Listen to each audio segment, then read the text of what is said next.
Isang magandang araw po sa inyong lahat. Latest weather update po muli tayo November 13, 2023. Pero bago tayo magpatuloy, patulong naman po ng isang like bilang suporta sa ating YouTube channel. So as of now, binabantayan pa rin po natin itong tatlong active LPA.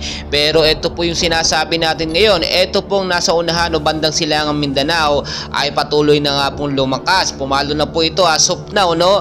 Nasa 45 kilometers per hour na at maituturing na po natin at papunta na siya bilang isang typhoon category. And as of now, 1,300 ang layo niya po, estimated po dito sa bandang silangang Mindanao. Makikita nyo din yung direction ng kanyang hangin, no, ay makikita nyo pa northwestward po yan sa kilos po sa bilis na 10 kilometers per hour. At yung movement niya makikita nyo naman mismo talagang pasilangan Mindanao at dito sa area mismo, bandang area din ng Visayas area.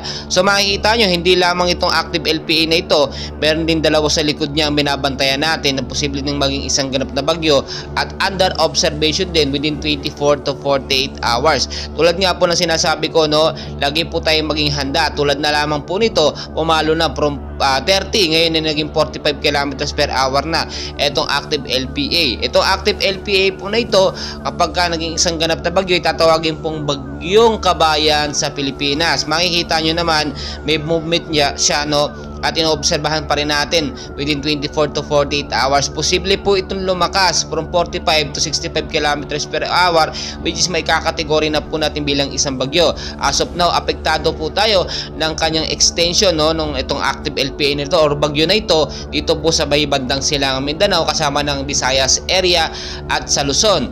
Apektado pa rin po tayo ng tinatawag natin na shear line, no, or yung hanging amihan na sa lubong po kasama na nga dyan ng northeast monsoon na siya nagbibigay ng pag-uulan madalas tuwing hapon at minsan inaabot po ito hanggang sa gabi. Ngayon po maghanda na tayo at tulad na aking sinasabi, lalo na sa mababang lugar po sa Metro Manila, in case po magkaroon tayo ng rainfall shower, no, mga localized thunderstorm, ay nakahanda po ang ating kabahayan na hindi babahain sa mababang lugar sa Metro Manila.